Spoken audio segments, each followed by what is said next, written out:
దేవుని పరిశుద్ధమైన నామం మహింపరచబడును గాక. Good morning. Sunrise with scriptures అనేటువంటి కార్యక్రమానికి మీ అందరికీ స్వాగతం పలుకుతున్నా.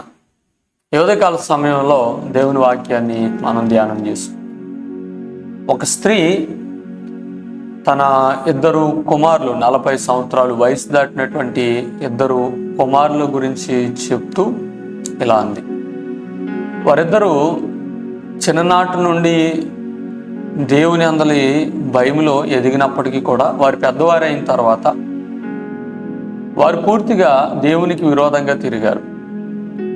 దేవుని వైపు తమ వీపును వారు తిప్పినటువంటి వారుగా, దేవుని న్యాయ విధులను గురించి చాలా వ్యతిరేకంగా మాట్లాడుతూ, కొన్ని సందర్భాల్లో దేవుని దూషిస్తూ భయంకరమైనటువంటి ప్రవర్తన వారు కలిగి ఉన్నారు.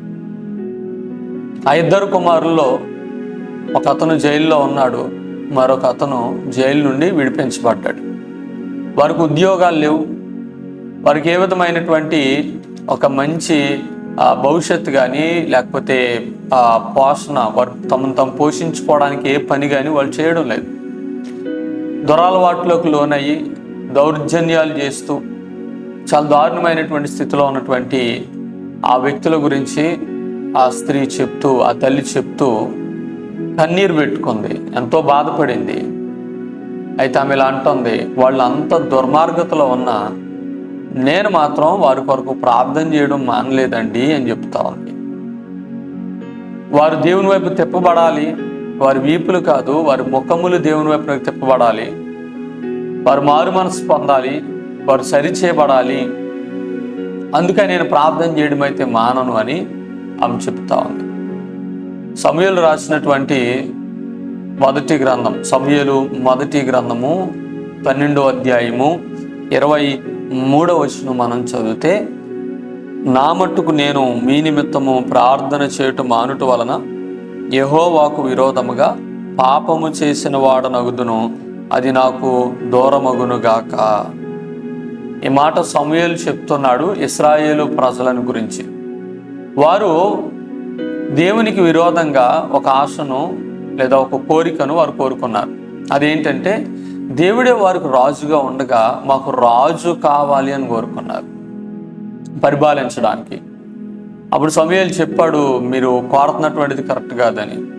అయినా వాళ్ళు కోరితే దేవుడు అన్నాడు, సరే వాళ్ళ కోసం సౌలుని నియమించంటే సౌలుని నియమించాడు. అప్పుడు సమూయేలు వారి విషయమై మాట్లాడుతూ తన సాక్ష్యాన్ని వారితో చెప్తూ, మీరు చేసింది తప్పు, మీరు కోరుకున్నటువంటి కోరిక దైవ చిత్తానికి వ్యతిరేకమైంది, ఆయనకు నచ్చని, ఆయన ఇష్టపడని, ఆయన చిత్తం కాని కోరికను మీరు కోరుకున్నారు. కనుక ఈ సమయంలోనే నేను ప్రార్థన చేస్తున్నాను. ఇది గోధుమల కోతకాలం. కోతకాలంలో ఎక్కడ సాధారణంగా వర్షాలు అనేటువంటి ప్రభావం. కానీ సమూయేలు ప్రార్థన చేశాడు, ప్రభువా ఇదిగో వీళ్ళు నీ చిత్తానికి వ్యతిరేకంగా వెళ్తున్నారని తెలియబడినట్లుగా వర్షం కురిపించాను అనగానే దేవుడు వెంటనే అక్కడ వర్షాన్ని కురిపించాడు. ఉరుములతో కూడినటువంటి వర్షాన్ని కురిపిస్తే జనులందరూ సమూయేలుకును దేవునికి మిక్కిలి భయపడిరి అనే మాట మనం చూస్తాం. నిజమే, వెంటనే ఆ ప్రజలందరూ కూడా మేము దేవుని చిత్తానికి వ్యతిరేకంగా పాపం చేసాం, మేము రాజును కోరుకుని ఉండాల్సింది కాదు, మేము దేవుణ్ణి కాదనుకుని ఒక మనిషిని మా మీద రాజుగా కోరుకున్నాం, మా తప్పు అయిపోయిందని చెప్పి వారు తమ తప్పును ఒప్పుకుంటే వారి మీద అప్పటి వరకు వాళ్ళు చేసినటువంటి పనికి, వాళ్ళు దేన్నైతే దైవ చిత్తానికి వ్యతిరేకంగా కోరుకున్నారో దాన్ని బట్టి సమూయేలు చాలా కోపంతో ఉన్నప్పటికీ వారి గురించి మాట్లాడుతూ అంటాడు కదా, నా మట్టుకు నేను మీ కొరకు ప్రార్థన చేయకపోతే, మీరు దుర్మార్గులై ఉండవచ్చు, మీరు దుష్టులై ఉండవచ్చు, దేవుని చిత్తానికి వ్యతిరేకంగా ఉంటున్నటువంటి వారై ఉండొచ్చు, మీకోసం నేను ప్రార్థన చేయకపోతే నేను పాపము చేసిన వాడను అవుతాను అని సమూయేలు వారితో చెప్తూ వారి నిమిత్తం ప్రార్థన చేసినటువంటి వాడిగా కనిపిస్తాడు. నిజమే, చాలా సందర్భాల్లో మనం కొంతమందిని చూసినప్పుడు వాళ్ళు ఇంకా మారరులే, వాళ్ళ జీవితాలు అలాగే ఉంటాయిలే అని అనుకుని మనం వారిని పట్టించుకోం, వారి కోసం ప్రార్థన చేయం. గమనించండి, అలాంటి వారి కోసమైనా ప్రార్థన చేయాలి. ఇవాళ చాలామంది కుటుంబాల్లో వారి పిల్లలు కావచ్చు, భర్త కావచ్చు, భార్య కావచ్చు, తల్లిదండ్రులు కావచ్చు, దైవ చిత్తానికి వ్యతిరేకంగా వెళ్తూ చాలా విధాల వ్యసనాలకు లోనైపోయి సమాజంలో కూడా ఏమాత్రం గౌరవం లేనటువంటి జీవితాన్ని జీవిస్తున్నటువంటి అనేక మంది ఉన్నారు. వారిలో మనవారు కూడా ఉండుండొచ్చు, మన స్నేహితులు అవ్వచ్చు, బంధువులు అవ్వచ్చు, రక్త సంబంధికులు అవ్వచ్చు, మన సొంత కుటుంబీకులు అవ్వచ్చు. వారి కొరకు మనం ప్రార్థన చేస్తున్నామా? సమూయేలు అంటున్నాడు, నేను మీకోసం ప్రార్థన చేయకపోతే నేను దేవునికి విరోధంగా పాపం చేసిన వాడును. ప్రార్థన చేయకపోవడం పాపం. Prayerlessness is sin. కనుక నువ్వు ప్రార్థన చేస్తున్నావా? ప్రాముఖ్యంగా చెడిపోయి దుర్మార్గంగా తిరుగుతున్నటువంటి వాడు, నువ్వు ఎరిగినటువంటి వారు ఎంతోమంది ఉండొచ్చు. వారి నిమిత్తమై దేవుణ్ణి అడుగుతున్నావా? దేవుని మనం అడిగితే దేవుడు ఏదో ఒక సందర్భంలో వారిలో మార్పు తీసుకొస్తాడు, వారి జీవితాలు మారుతాయి. కనుక మనము సమాజంలో చాలామంది యొక్క మార్పు కోసం ప్రార్థన చేయాలి. నాకెందుకులే అని అనుకోకండి. మనం ఎప్పుడైతే ఇది నా సమస్య కాదు, నాకు సంబంధం లేదని అనుకుంటామో అప్పుడు మనం నిజంగా తప్పు చేసిన వారు అవుతాం. ప్రార్థన చేయాల్సినటువంటి మనమే ప్రార్థన చేయకపోతే ఎలాగా? కాబట్టి దేవుని సన్నిధానంలో మనము మన తోటి వారి కొరకు ప్రార్థన చేయాలి, మన కుటుంబం కొరకు ప్రార్థన చేయాలి. ప్రాముఖ్యంగా ఎవరైతే ఇలాగా దేవునికి విరోధంగా నడుచుకుంటున్నారో వాళ్ళ కొరకు మనం ప్రార్థన చేయాలి. కనుక ప్రార్థన చేద్దాం, దేవుడు మారుస్తాడు. ఇశ్రాయేలు ప్రజల్లో పశ్చాత్తాపాన్ని కలిగించి అయ్యో మేము తప్పు చేశాము అన్నారు. ఈ 12వ అధ్యాయంలో మనం చూసినట్లయితే చూడండి, వాళ్ళు మాట్లాడుతున్నటువంటి మాట 17వ వచనం చదువుతాం. గోధుమల కోతకాలం ఇదే కదా, మీరు రాజు నిర్ణయింపమని అడిగినందుచేత యెహోవా దృష్టికి మీరు గొప్ప కీడు చేశారు.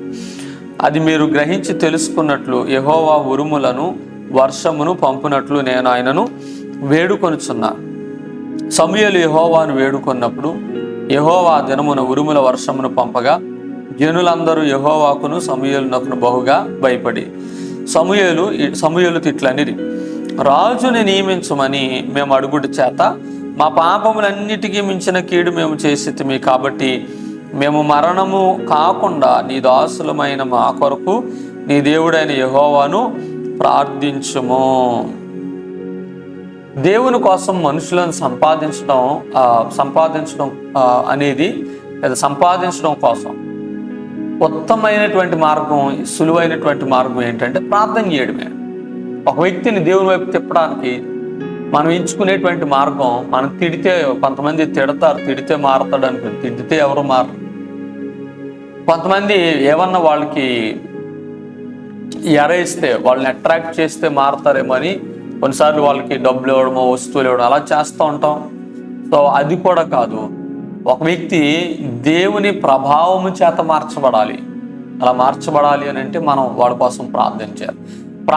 ప్రార్థన అత్యుత్తమమైనటువంటి మార్గం ఒక వ్యక్తిని మార్చడానికి. కనుక ప్రార్థన చేద్దాం, అనేక మంది జీవితాల్లో మార్పుకు కారణం అవుతాం. దేవుడు అలా ప్రార్థించేటువంటి కృప, ఆత్మ నడిపింపు మనకు అనుగ్రహించునుగాక. ఆమేన్. ప్రార్థన చేసుకుందాం. సర్వశక్తి మంతుడవును సర్వాధికారి అయిన మా ప్రియ ప్రభువా, సర్వోన్నతుడా, నీకు స్తోత్రాలు. ఈ ఉదయకాల సమయమందు మీరు మాకు వినిపించిన నీ మాటలను బట్టి వందనాలు. మాతో మాట్లాడిన దేవా నీకు స్తోత్రాలు. కఠినమైనటువంటి వ్యక్తులను, దుర్మార్గులుగా, దుష్టులుగా ఉన్న వారిని మార్చగలిగిన వాడు, ఎలాంటి జీవితాలనైనా మార్పు కలగజేయగలిగినటువంటి గొప్ప దేవుడు అనేందుకు నీకు స్తోత్రాలు. సమయమందు ప్రభా నీ వాక్యములు మా హృదయములో నాటబడినట్లు, అనేక మంది కొరకు మేము ప్రార్థన చేయగలిగినట్లుగా నీ యొక్క ఆత్మచేత నింపి ప్రభా శక్తి కలిగి ఈ లోకములో నీకు విరోధంగా జీవిస్తున్నటువంటి అనేక మంది బిడ్డలు నిన్ను ఎరిగిన వారు నీ వైపు తిరిగినట్లు ప్రార్థించేటువంటి మనస్సు, ఆ తీవ్రత, ఆ భారము మాలో కలిగించమని నీ సన్నిధిలో అడుగుతా ఉన్నాం.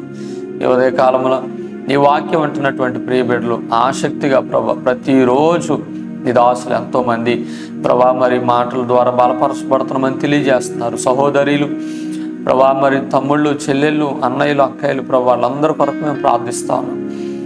ప్రభా మరి కామెంట్స్ చేస్తున్నవారు, మరి కొంతమంది వారి కుటుంబాల్లో రక్షణ లేని వారి కొరకు రక్షణ పొందినట్లుగా ప్రార్థించమని అడుగుతున్నారు. ఉద్యోగాల కొరకు ప్రార్థించమని అడుగుతూ ఉన్నారు. ప్రభా చదువుకుంటున్న బిడ్డలు వారి చదువుల్లో మంచి ఉత్తీర్ణత కోసం ప్రార్థన చేయమని అడుగుతా ఉన్నారు. నీ జ్ఞానము నీ బిడ్డలకి ఇవ్వండి, నీ ఆరోగ్యం బిడ్డలకి ఇవ్వండి, భవిష్యత్తు ఇవ్వండి, మారు మనసు రక్షణ మీరు అనుగ్రహించండి. ప్రతి ఒక్కరికి తోడుగా ఉండమని, ఈ పరిచర్యను నీ నా మహిమార్థం అనేక మందికి ఆశీర్వాదకరంగా మీరు జరిగించుకోమని యేసుక్రీస్తు నామంలోనే ప్రార్థించి అడుగు వేడుకుంటున్నాం తండ్రి, amen. Right, God bless you. దేవుడు మిమ్మల్ని మీ కుటుంబాలను దీవించి ఆశీర్వదించును గాక. ఆమేన్.